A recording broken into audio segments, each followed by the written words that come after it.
Good morning, everyone. Today we are going to get started with our right triangle trig unit. And let's first think about, what do we remember about triangles? So, triangles. Most time when I ask this question in class, kids say they have three sides. That is correct. And with those three sides, we've got those three angles. We'll call them A, B, and C. And that leads us to our triangle sum theorem, which is that the measure of angle A plus the measure of angle B plus the measure of angle C is always equal to 180 degrees. So let's find the measure of each angle we have indicated. This is kind of my X, what I'm looking for. So all I would do here is I would take my 48 degrees that I have plus my 87 plus X, set it equal to 180 degrees. Use my calculator. And then I'd have my 48 plus my 87. This makes X plus 135 equals 180. Subtract 135 from both sides. You end up with X equals 45 degrees. Same process for 2 and for 3 and 4, but this one I'm just going to set up. You would have your 82 plus your 53 plus your X equals 180. You would solve for X. Let's look at these here, and because they involve a little bit of algebra. So this is my angle where I have an X involved. I'm still just going to set it up the same way. 5 plus my 5X, that's one angle, plus 80 degrees is the second angle, plus 60 equals 180. I'm going to combine my like terms, which is my 80 plus my 60 plus 5, and I end up with 5X plus 145 equals 180. So if I subtract 145 from both sides, I end up with 5X equals,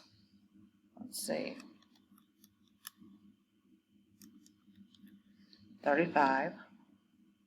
Divide by 5 on both sides, and X equals 7. I'll let you try number 4 on your own. Remember that this marking here means we have a 90-degree angle. That's our notation for a 90-degree angle.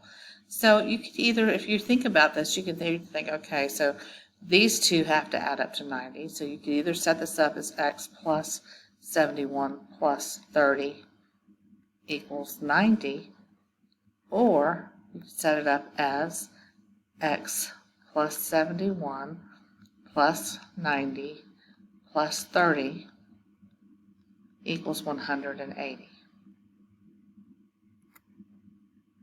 Okay, exterior angle theorem. We studied this last semester, and let's review that. Exterior angle. Let's take a look at number 5. For number 5, we're looking at this triangle here. This is the exterior angle. It's built off one side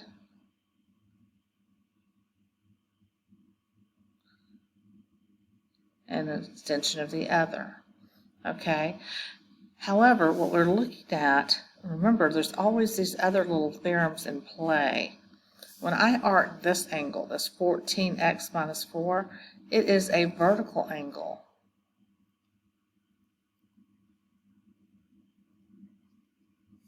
With the unknown angle in this triangle. So that means when I go to set up my equation for this one, I can set it up as 87 plus 14x minus 4 plus 2 plus 5x equals 180. Then I want to combine my like terms. I've got 14x here and positive 5x here. That's 19 positive x's. Then I've got 87 and I've got a minus 4 and a plus 2, which is going to give me 85, equals 180. So my 180 minus my 85 is 95.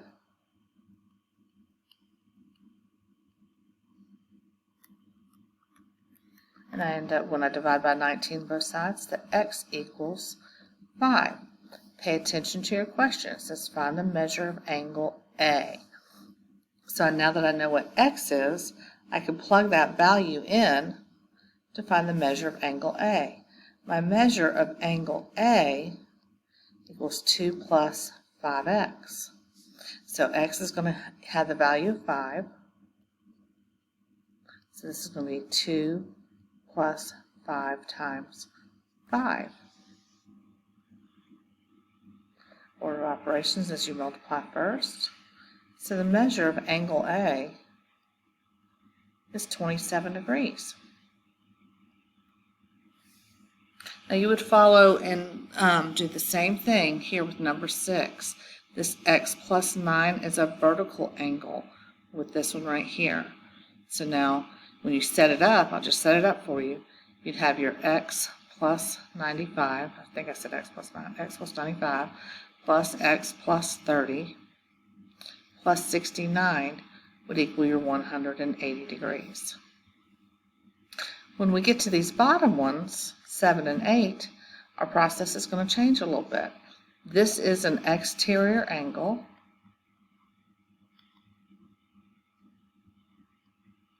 And if you recall, the measure of your exterior angle, oops,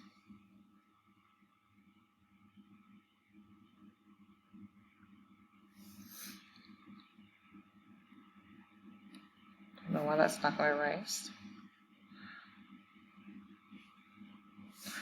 Okay, the measure of your exterior angle equals the sum of the remote interior angles. Again, this is a review from last semester. So this angle right here is going to be equal to, if I put an x here, the sum of this angle plus this angle. So I can simply say x plus 56 equals 110. And then I'm going to take my 110 and subtract 56 from both sides. X equals 54 degrees. Your setup for this one, this is your exterior angle. These are your two remote interior angles. X plus 58 equals your 96, and you can solve from there. Okay, let's step it up a notch. I do have an exterior angle here. So I know that my sum of my remote interior angles, so my 6x plus 16 plus the 34, is going to equal my exterior angle. I just have variables on both sides, so I'm going to have 6x plus 50 equals 11x. Subtract 6x from both sides. 50 equals 5x. 10 equals x. This way is my exterior angle. And again, it's just made from extending one side of the triangle and using the other. So this time I have to pay attention to my notation here. So now I'm going to have my 6x plus 3 plus 90, that's the sum of my two remote interior, equals my 17x minus 6. And that is my exterior. 6x plus 93. Okay, so if I take 17x and I subtract 6x from it, that's going to give me 11x on this side. But if I add 6 to both sides, it's going to give me 99 on this side. Divide by 11, x equals 9. Okay, These are the same types of problems, except for instead of finding x, you have to find the measure of the angle. So once you get your x value, you will plug it in to find the measure of your angle. This is your exterior angle. So you just have to have your setup right. Your 13x minus 6 equals the sum of your two remote interior angles.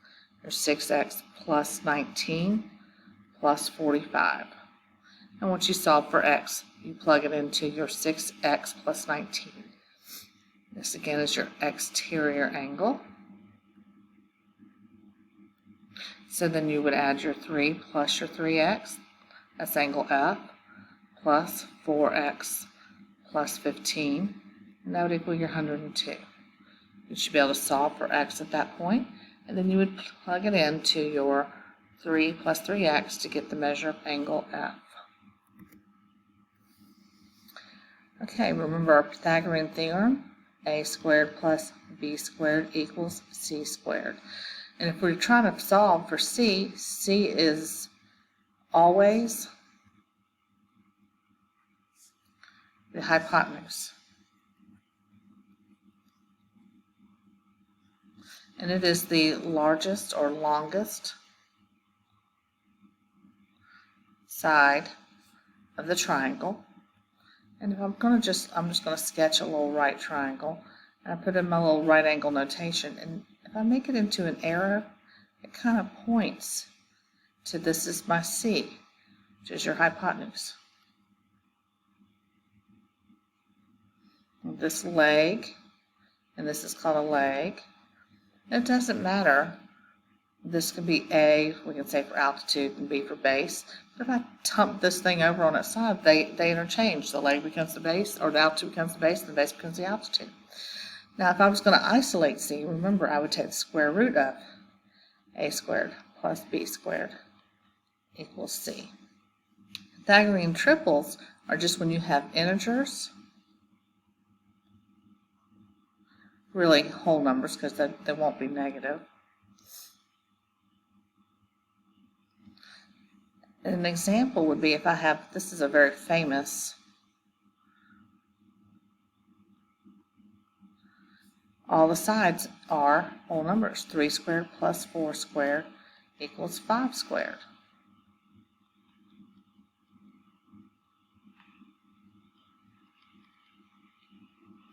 Now, if I took this and I had like maybe a scale factor of 2 and then I ended up with 6, 8, and 10, yes, this is a Pythagorean triple.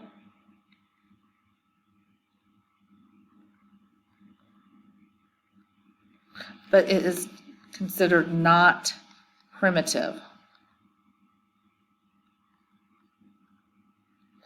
In other words, because it has just been scaled from this one, but there are lots of Pythagorean triples. You can simply just Google Pythagorean triples, and there's a ton of them. Let's say I just have, I don't know, I'm going to just pick a number, 12 and a 10, and I'm looking for C. I would take 12 squared plus 10 squared equals C squared. 144 plus 100 equals C squared. 244 equals C squared. So I'm going to take the square root of 244 to equal just C. Now if you plug that into your calculator, it is not a perfect square. When you simplify it, you end up with C equals 2 square roots of 61. This is exact form. And you would toggle your calculator to get a decimal. C is approximately 15.6 units. Okay, I'm going to stop here on this one. Pick up the second half of this video, lesson 1A. This is going to be, the next video is going to be lesson 1A, part 2. All right, guys, see you in the next lesson. Thanks.